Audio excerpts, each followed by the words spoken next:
Come on into the library.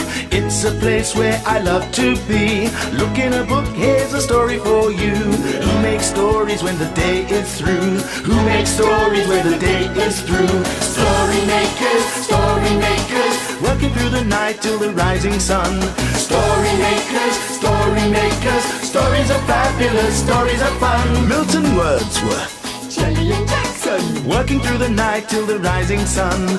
Story makers, stories are fabulous, stories are fun. Come and be a story maker.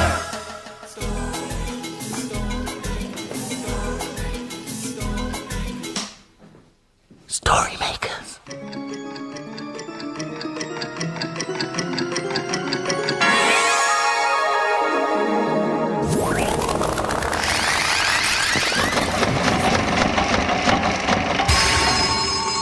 Story makers. It's midnight. Hello. has everybody gone? Welcome, one and all. Milton Wordsworth, story maker and magical maestro, at your service. Milton! Milton! Jellybean, what can I do for you?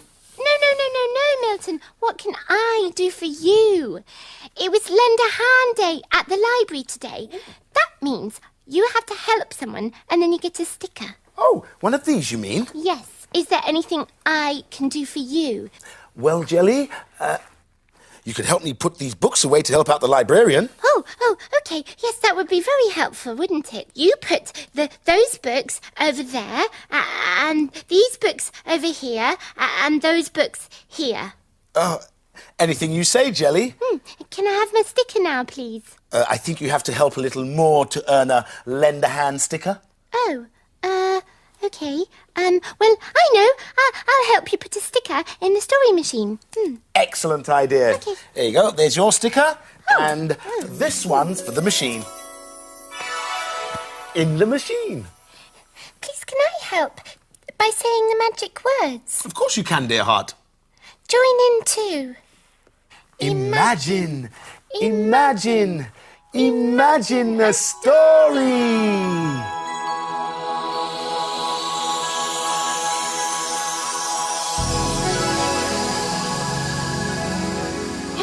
It's a playbook. See, our imaginations helped make a story. And it's called Helpful James.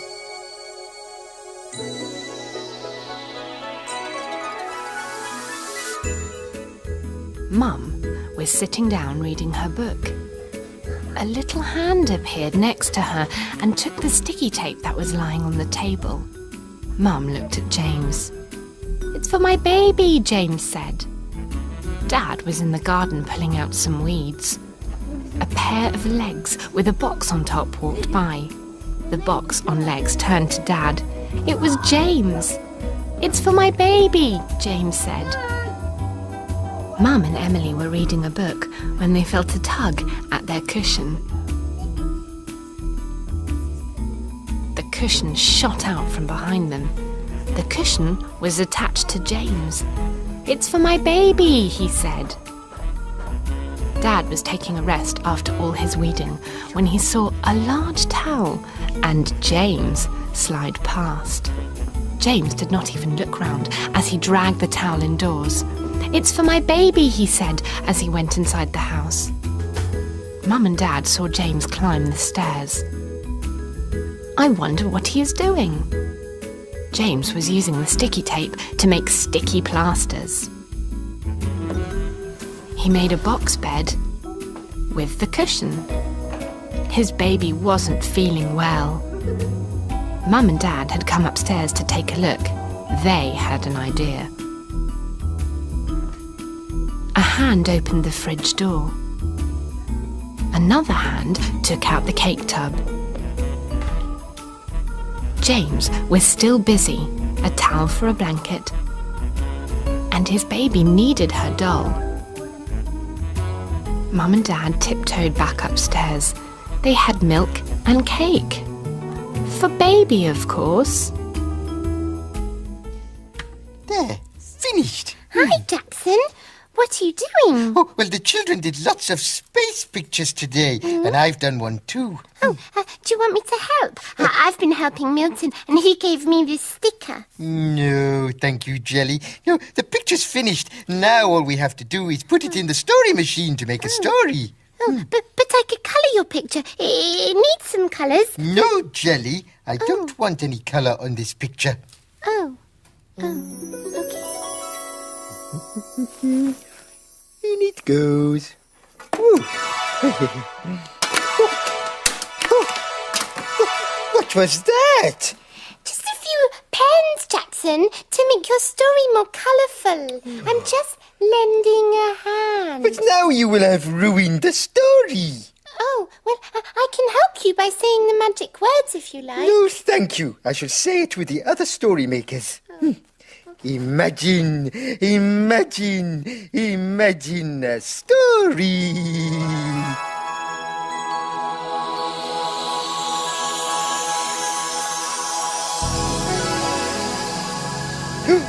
It worked. It's a Kevin the Spaceman story. What's it called? Paper Planet.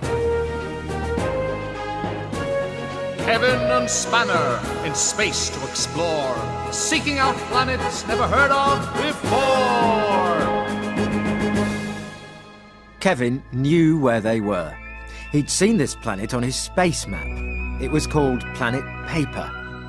Kevin was disappointed. There was nobody to be seen, and the Earth was grey. The plants were grey.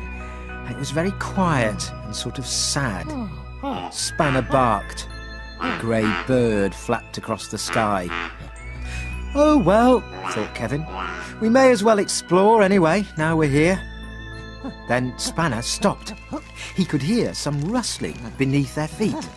Suddenly, there was a tearing sound, and a grey head popped up out of a hole in the ground. Spanner jumped.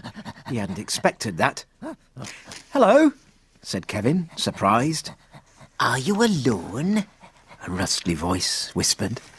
Yes, said Kevin, and we're very friendly. The head climbed out of the hole. It was a paper person, holding hands with another paper person.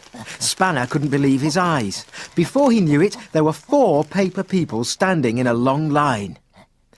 Are you in trouble? Inquired Kevin politely. We are, rustled the first person sadly. Some invader has stolen all our colours, added his friend. Life is very dull. Spanner barked in agreement. They put all the colours in a paper bag and buried it below ground. Because we're made of paper, we can't dig. Barked Spanner excitedly. Spanner's very good at digging, Kevin told them. I'm sure he'll find your colours. Spanner sniffed and sniffed, and then he stopped. He began to dig furiously. Grey paper flew everywhere. Suddenly, he stopped, stuck his nose in the hole, and brought out a grey paper bag. Spanner dragged the bag over to Kevin. Oh, could you open it, please? Rustled the paper people. Kevin opened the bag. There was a crackling swirl of colour. When everything cleared, the planet looked very colourful indeed. Hooray! Cheered the multicoloured paper people. How can we thank you? Spanner panted. Maybe they would reward him with a bone. Oh, it was nothing, Kevin said. We're happy to help. Come on, Spanner! Hello, Milton. Hello, Jelly. Just doing a bit more tidying to help the librarian out. Oh, I think you should have a sticker for lending a hand. Good idea. Thank you, Jellykins. Oh, that's a nice picture. Is it the moon? It certainly looks like it. It's glorious. I've got an idea. Why don't we make a story using that picture? It'll mean one fewer picture to tidy away. Yes.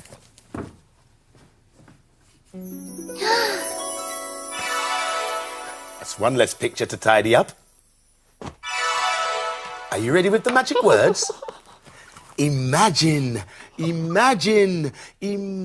a story.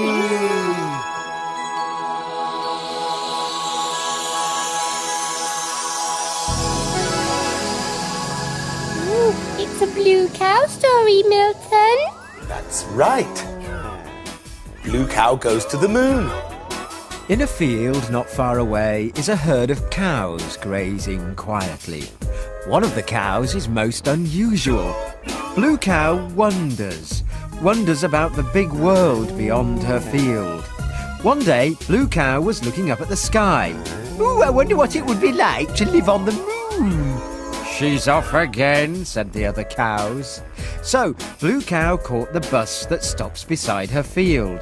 I'd like a ticket to the moon, please. There you go, madam. Hold very tight. And they set off.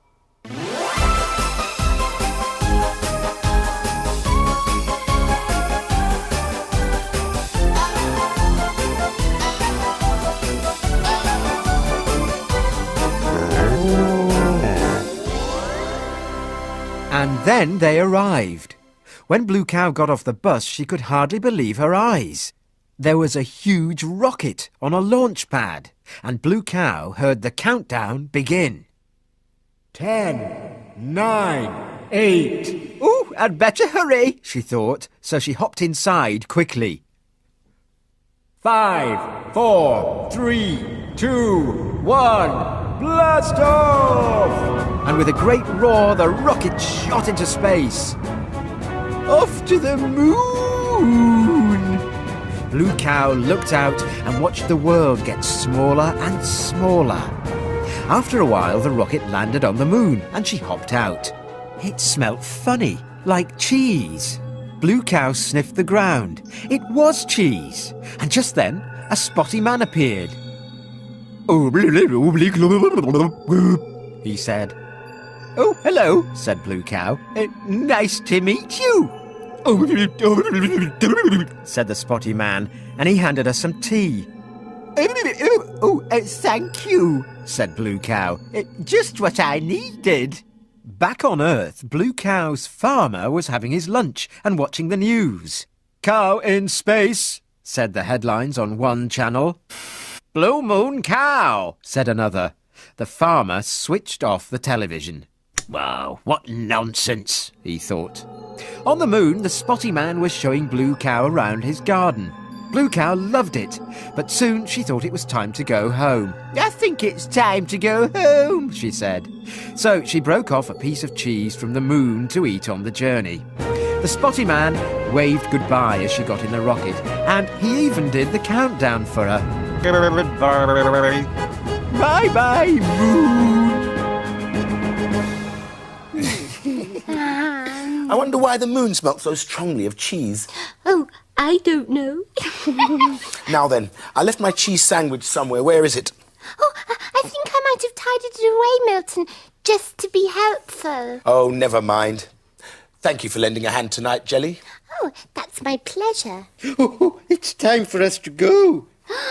Oh, the librarian will be so pleased when she gets here. I'm sure she will. But now, the dawn is upon us. The morning is nigh.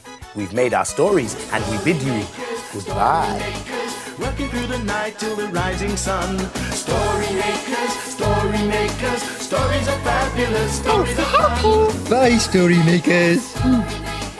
See you again soon.